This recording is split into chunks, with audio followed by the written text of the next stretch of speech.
Heights in Newark. Yeah, in addition to the mounting delays and cancellations, a major carrier now announcing that it's reducing flights. Fox 8's Dorothy Geraldino is at Newark Liberty Airport with the very latest. Like a 2-hour and 30-minute delay, and then it just took forever. We were on the flight for an extra hour. Extra hour? Yeah, because after we boarded up, like we were there just sitting for like an hour before we left. The FAA is slowing flights again, citing staffing shortages and runaway construction. After days of delays, it's not just passengers who are frustrated. Now United Airlines is reducing flights, releasing this statement from CEO Scott Kirby, which reads in part, "We are unilaterally canceling 35 round-trip flights per day from our Newark schedule, starting this weekend. It's disappointing to make further cuts to an already reduced schedule at Newark, but since there is no way to resolve the near-term structural FAA staffing issues, we feel like there is no other choice in order to protect our customers." So that is 10% of United's flights at Newark airports. Clint Henderson is the travel editor at The Points Guy. He says this is a major and long overdue move by the airline. And I think we're still years away from a solution. In the interim, what may happen is they may declare Newark a level 3 airport, which means it's slot constrained, which means there's going to be less traffic coming into and out of Newark until they can fix these problems. Philadelphia's Terminal Radar Approach Control is now helping guide Newark's air traffic. It was there that U.S. Transportation Secretary Sean Duffy defended the FAA's decision to slow things down. So do you have confidence that people can fly in and out of Newark? Absolutely. And again, what you're seeing is some issues in the system. But when we have those issues, we actually reduce the flow of traffic. And again, we have a lot of redundancies that are built into the system, and we err on the side of safety. United Airlines is Newark's biggest tenant. It flies to more than 150 destinations around the world, so cutting 35 round-trip flights per day from this airport is a huge blow. At Newark Liberty International Airport, Duarte Geraldino, Fox 5 News. And for latest updates on the travel trouble at Newark Airport, you can download the free Fox Local app where you can stream our newscasts anytime. In Brooklyn tonight, a 34-year-old man facing kidnapping charges after police say he stole a car with a 2-year-old boy inside. It happened around 10:30 this morning in East New York. According to the family, the child's parents went into a store, and when they came back, the car was gone, and so was the boy. A short time later, police found the car with the boy inside. He was taken to the hospital in stable condition. The parents tell us they're just happy the child's okay. A former FDNY firefighter accused of killing an airport worker while driving under the influence out on bail tonight. Prosecutors say back in February, Michael Pena was driving drunk, high on cocaine, and speeding when he T-boned 23-year-old Justin Diaz's car in Queens. The victim was on his way to work at LaGuardia Airport. Last month, the judge ruled Pena should be held in prison until his trial, but the appellate court overturned that ruling, releasing him on bail. The victim's family is devastated. Sick, angry, disgusted. Michael Pena will be out on the streets enjoying a carefree life while we visit my brother at his gravesite. And who's to say he won't flee? Michael Pena has no job. He's facing maximum of 15 years. It doesn't seem like he can tolerate 2 weeks behind bars. Pena has been indicted on manslaughter and other charges. If convicted, he faces 15 years in prison. A 46-year-old man is in stable condition tonight after getting stabbed on the subway in Greenwich Village. Police say the assault happened on a D train at around 4:45 this afternoon. A man was taken into custody at the West 4th Street station. No word on what led to the altercation. A grieving Harlem community saying goodbye to a beloved grandmother who was tragically killed by a stray bullet last week. Funeral services held today for Xenia Met. She was affectionately known in the neighborhood as Mama Z. Police say she was an innocent victim caught in the gunfire on the streets between 2 men. The mayor and other local officials paying their respects today, while friends and family members are struggling to find the words to describe the tragic loss. She's a martyr. That's all I can say, because she's always bringing the community together and supported everybody and everything. And she was always against violence, and always, because there was stuff always going on in front of the store. And she'd be the first one to come out there and intervene when that wasn't her place. Both of the accused shooters have been arrested and charged with the killing.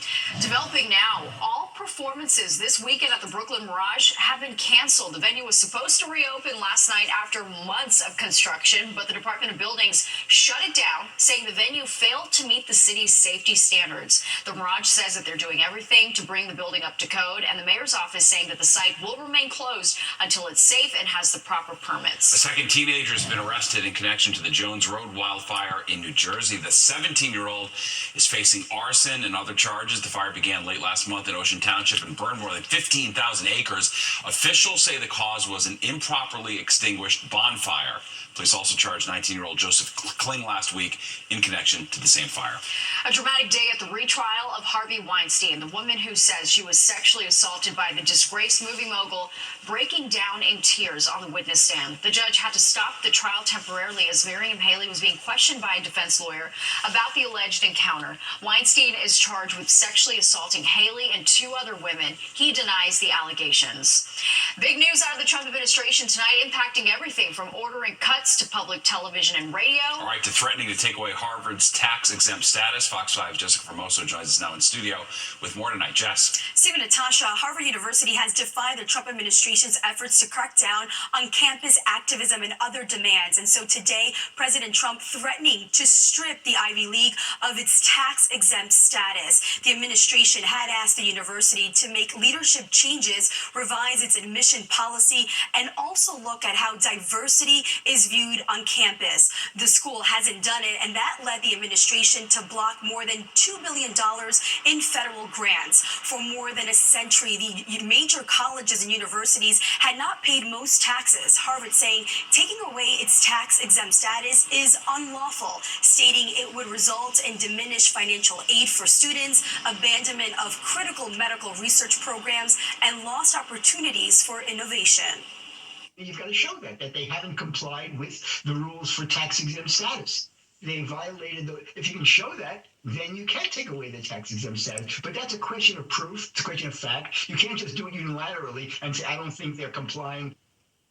And President Trump signing an executive order ending federal funding for both NPR and PBS. Late Thursday, the White House announced that it is instructing the Corporation for Public Broadcasting to stop funding National Public Radio and the Public Broadcasting Service, saying those networks, quote, spread radical woke propaganda disguised as news. The broadcasters get roughly $500 million in public money through the Corporation for Public Broadcasting. The heads of both PBS and NPR have pushed back on accusations they have a liberal slant, telling lawmakers last month public media plays a crucial role in American life. It's our job to deliver truthful facts and information so citizens can make up their own minds. Decision to attack Big Bird and the Cookie Monster, I mean, it's just a strange thing.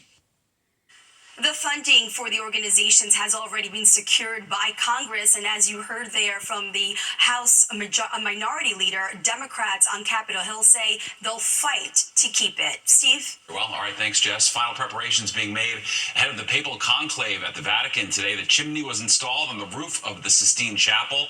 White smoke, of course, rising from the chimney will signal the election of a successor to Pope Francis. The conclave begins May 7th. Well, more reason to obey the traffic signals when you're riding an e-bike through city streets. That's right, because if you get caught, instead of a ticket, you could be slapped with a criminal summons. Plus, when the romance is gone and so is the money, some couples sticking together because they can't afford to call it quits. You're watching the 10 o'clock news. New questions tonight about how the NYPD is handling ticketing e-bike riders. And it all has to do with the type of summons cyclists could be given when they're pulled over. Fox 5's Teresa Priolo has the details on the plan and the pushback it's getting. You don't need to spend much time on the streets of New York to see this not uncommon sight. Bikes, usually e-bikes, taking over city sidewalks and traveling whichever way they choose. I've seen it with people on walkers that they have almost been hit, and it's very dangerous for a lot of people, and I think there has to be some curb put on them. Well, those curbs are now in place. As first reported by Streets Blog, the NYPD quietly rolling out a new enforcement program which criminalizes bicyclists who ignore traffic laws. Reckless driving, operating under influence of alcohol or drugs, wrong-way driving, disobey red light, and failure to stop at stop sign. Now, these 6 offenses are subjected to a criminal summons. That is, a date with a judge. Previously, bikers got a traffic ticket like a motor vehicle driver.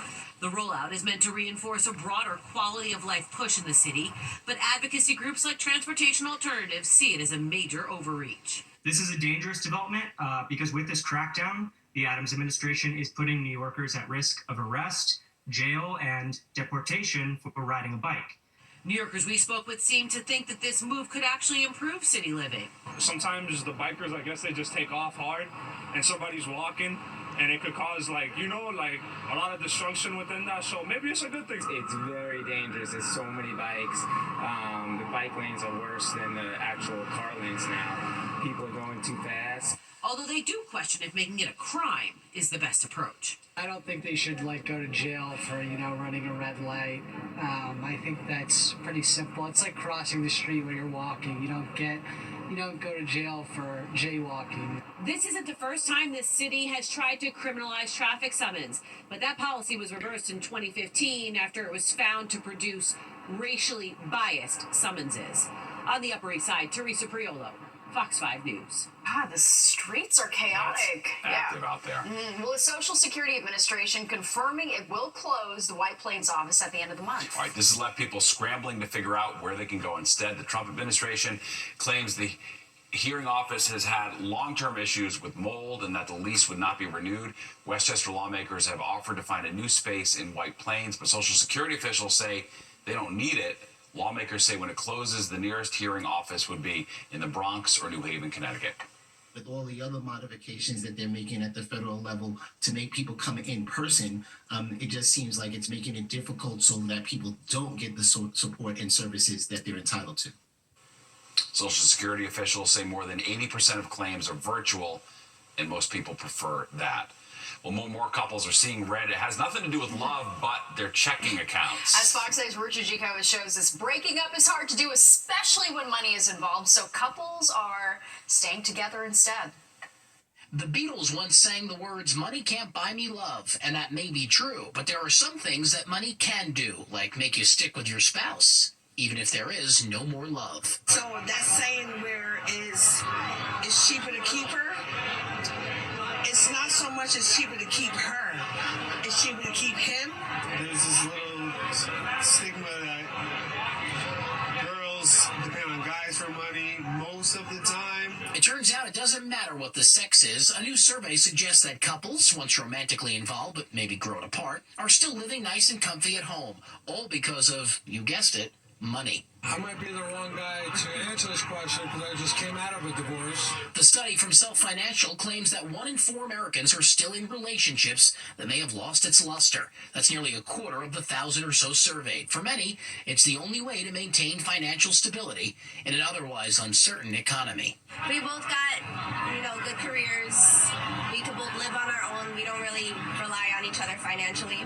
But is it really all about the Benjamins? Well, don't bet your bottom dollar just yet. Like Sherlock Holmes says, fear is wisdom in the face of danger. Well, that's what people are feeling right now. Kevin Thompson hosts the 9 Innings podcast, which covers all types of emotional and financial situations. When it comes to this study, however, Kevin says it has nothing to do with money. Humans crave connection. Humans are tribal. We want to be around other people, and it's comfortable. So until things can get you out of your comfort zone, because people don't like to be uncomfortable. So back to that divorce guy. Turns out he has some advice. And it now, because it's a toxic relationship, and then you guys learn a new life, and then it's so much happier. So if you and your significant other are awkwardly sitting on the couch looking at each other and relating to this story right now, then maybe it's time to not kick the can down the road and take the financial and emotional plunge. Move on, because it may not be the money holding you back after all. What am I, a marriage counselor? In White Plains, Richard Chico, Fox 5 News. Who knows? Might be. Potential. Decent career. All right, fans of the popular video game Grand Theft Auto will have to wait longer for its latest edition. The release of Grand Theft Auto 6 has been pushed back to May 2026. It was expected to be available this fall. The game's publisher said in a statement it needs extra time to deliver the game at the level of quality fans expect and deserve. The graphics on those games now are, I mean, it's insane. unbelievable compared to what I grew up on. Well, an autistic teen artist in Nigeria making history. The big way he's earned a spot in the Guinness Book of World Records.